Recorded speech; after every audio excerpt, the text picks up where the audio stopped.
ওই ছেলেটা এখনো উঠলো না, 8টা বেজে গেল। ওর আব্বা এসে আবার অফিসে যাবে, এসে তো আমাকেই বকাবকি করবে। রিয়াজ, রিয়াজ,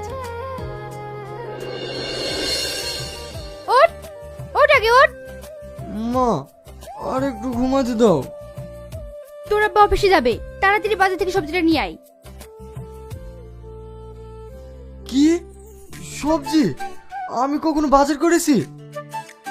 এত বড় হয়েছিস, বাজার করাটা তো শিখতে হবে। তার উপর তোর আব্বা কি অফিসে যাবে, তাড়াতাড়ি যা। দূর, তোমরা না। যা শোনা আমার বাবু আমার। ঠিক আছে, যাচ্ছি।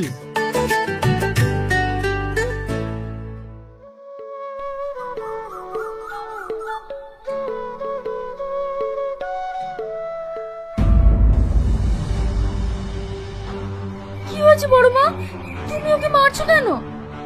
মরবেনে পুজো করবে। এই ছেলের জন্য যদি একটা জিনিস ঠিক থাকে, গাছে কয়েকটা পেয়ারা ধরেছিল, তার মধ্যে একটা ছেড়ে চলে এসেছে, বাপের মতো চোর হয়েছে। কথাতেই তো আছে, রক্তের কথা বলে। ওকে ভালো করে বলে দিস, এবার যদি আমার কোনো জিনিসে হাত দেয়, ওর হাত আমি ভেঙে দেবো।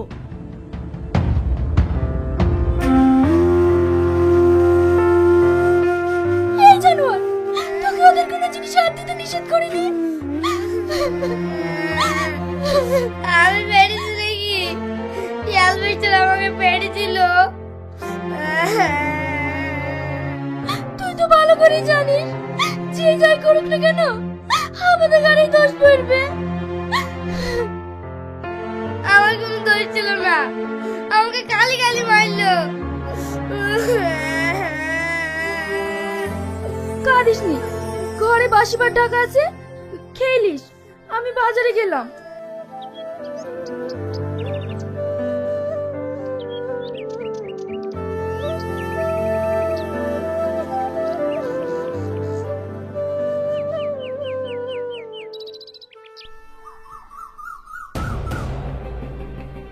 কি ব্যাপার, আপনি আপনার জিনিস আমার জায়গায় রাখছেন কেন?